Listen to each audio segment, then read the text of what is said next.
It's kind of interesting working about music. I've been trying to deal about explaining about, is it a difference as a music producer, a beginner music producer? I've been playing music for many, many years. But I decided I want to become a full-time music producer, engineering, all this mega crap. Okay, so the title is about Cubase versus Pro Tools. So I want to tell you why I think all the musicians, specifically music producers, should use only Cubase. And I would be even more devastating. And I'm going to say, fuck Pro Tools. We don't need them anymore. You know why we don't need them anymore? I'll tell you why we don't need them. Because Pro Tools was intended for engineers, not for musicians. And think about it very carefully. If Pro Tools was intended for musicians, the software would have been provided for musicians many, many years ago. But no, they brought it for the studios. But think about Cubase. So this is why I'm selecting Cubase 10 Professional. 100%. First, look at stability. This is a conglomerate company from my point of view. And I think the days of Pro Tools are on the way to end. I think it's kind of understandable when you feel an emotion to a company that is living with you day by day. When they make updates, they feel the musician. And that's the reason why Hans Zimmer, this film composer, score composer, and gigantic composer, the Gladiator, Hans Zimmer. So when I saw his documentary about why he's choosing to work with Cubase, I felt empathy. I empathize with him so deeply. And this is the experience that I feel about this product. So it's kind of interesting. So when I'm doing this thing about Cubase,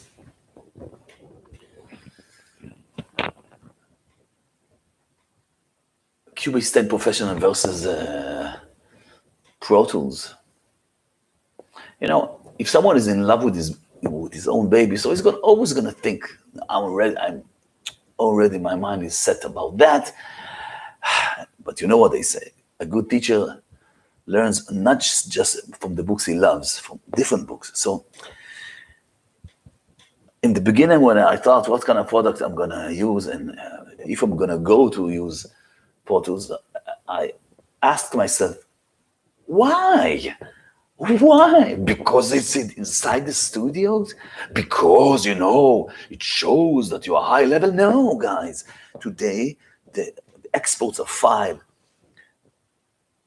they run on any professional studio machine. So what does it matter? And this is the reason why products fail and they fall down, because they forget the musicians. And to be a person that decides on a platform to use and that's it, I'm not going to get out of it. It's a mental decision. It's not just because I feel that I want. And I want you to remember something. Think about very deeply. What kind of software you want to enjoy using it? Well, okay, the software is going to do what you want. Okay. But when you know deep inside, even from an emotional, spiritual point of view, if you're a believer, yes or no, it doesn't matter what the empathy, and you empathize with the company, that the company feels the musician. And this is something different, absolutely fucking different. And I do not feel the empathization. I do not feel empathize with Pro Tools company. No, I do not feel it. They buy companies. A company buys a company, but Steinberg company stayed Steinberg. Well, let's say like that. If Pro Tools will buy this company, I would be sad. But I think it's better when you choose a company that the company is for the musician and are feeling the musician and his knowledge, and they ask the musician, so they want to know what the musician want. And I don't think in Pro Tools it was like that. I don't think so. I think Pro Tools was, I think it's just vanity a little bit. It's like the computers, PC versus Mac, In studios in Israel, because I live in Israel, Central Tel Aviv, usually when they say, no, if you have Mac, it shows the prestige. My ass, no prestige, no, my fucking ass. No one needs the shit about the prestige because, you know, the only important thing is the speakers. See? That's the important thing. This is the important thing. Remember this. This is the important thing. What the hell goes out from this part, that's what's important. Not more, not less. No one gives a shit what you do. But when it goes, the only important thing is the musician when they hear it from the speakers. You know, we can sit in a room, everything looks great, the emotional, the feel when you're in your studio. You know, it's like a vibe. It's a vibe. But today in home studios, you can make a serious fucking record. Very serious. The days of ripping off musicians, the end.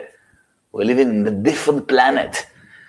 The planet of endless possibilities in your hand, palm of your hands, endless possibilities. It could be very mentally and emotionally not that good because it, for those who are very, I forgot the word. No matter. Forget it. Let's move on. So what is this Cubase versus Pro Tools? I'm not shaming Pro Tools at all. No. At all, no. I'm just bringing you a different perspective. Okay, because if in this channel I'm going to market, of course I'm going to market Pro Tools because I think it's a fucking great software for musician, of course. But it is not intended. It is not intended for marketing in a PR relation, something like that. No, it is an emotional feeling that I feel about this product. And because I feel this emotion about this product, I believe I need to show it back for our community. So the community of Cubase is musician lovers. There's the Pro Tools users and the Cubase users. I don't know, but I'm kind of feeling the different vibe. There's something different there. But we're gonna have a discussion in the future about that. So, about a couple of more things. It's kind of interesting waking up and decided to be a music producer. I'm kind of, it's kind of shocking. At the age of 46, I decided. It took me time to decide.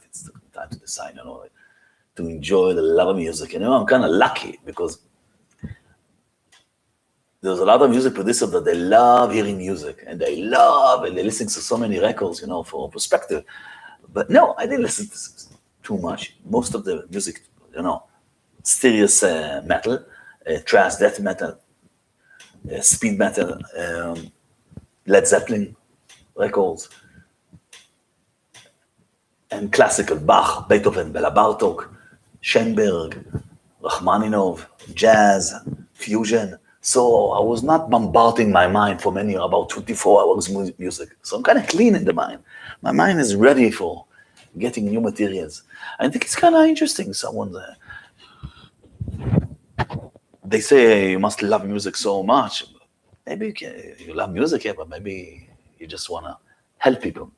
Maybe you want to help people to get themselves out there. You know, if you feel like there's a musician that is good, you want to take this guy, you want to become his producer.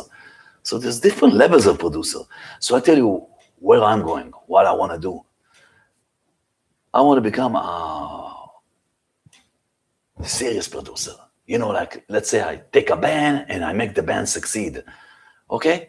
Take the band and make the band succeed. Even if it's to be a little bit politics, diplomacy, pushing here, pushing there.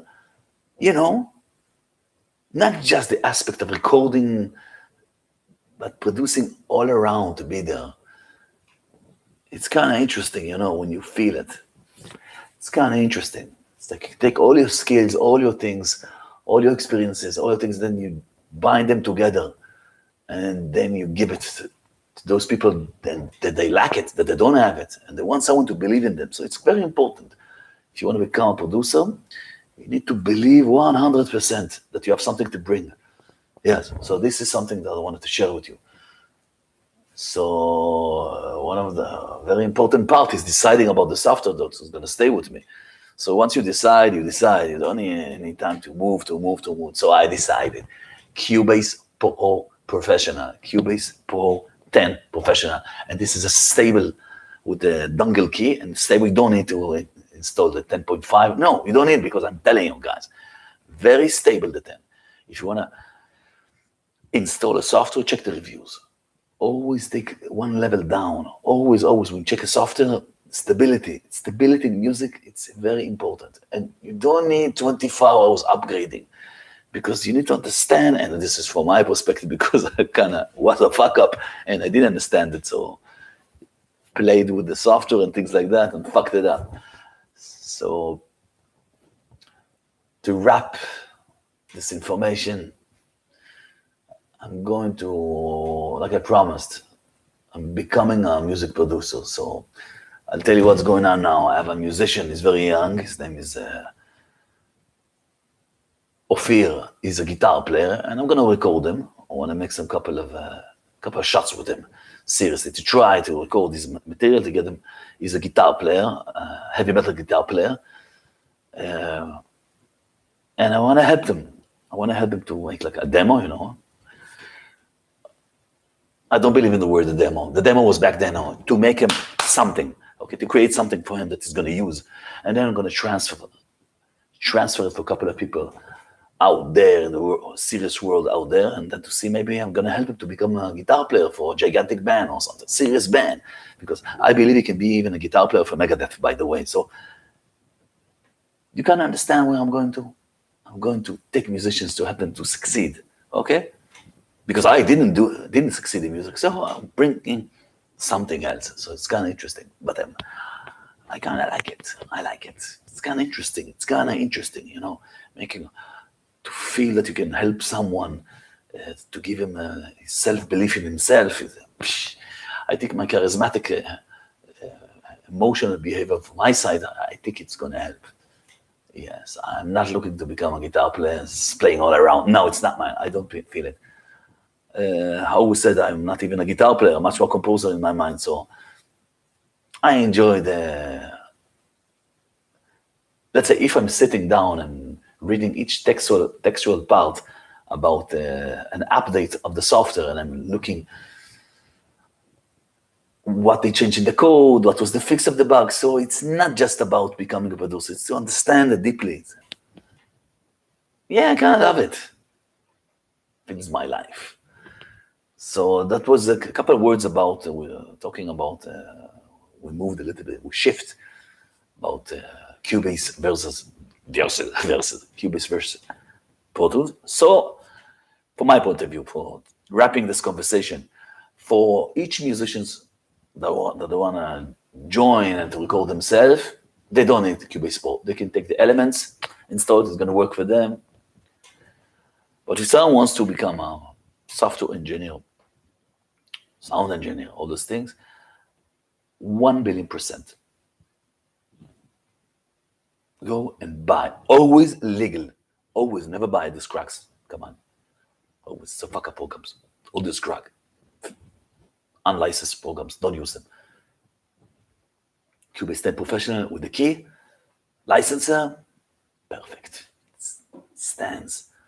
And you're going to have the time of your life, I'm telling you. The time of your life. And by the way, they shifted it for 64 bits. So all the bridging, the G bridge, people know what I'm speaking about softwares that were written in 32 bits. You can use all the software. What you can buy a software or install a software, freeware software, something for free, and then use all the plugins from 32 bit to 64 bit. So endless possibility. And it's music, you can do what you want. Okay. So I hope you like this. My first time. It's just one user online. One user. Okay, I got not even 100 users. It's kind of late in Israel, the Corona days. So you're joining my life about that. So next movie, I'm going to speak about something else. I'm going to give more recording.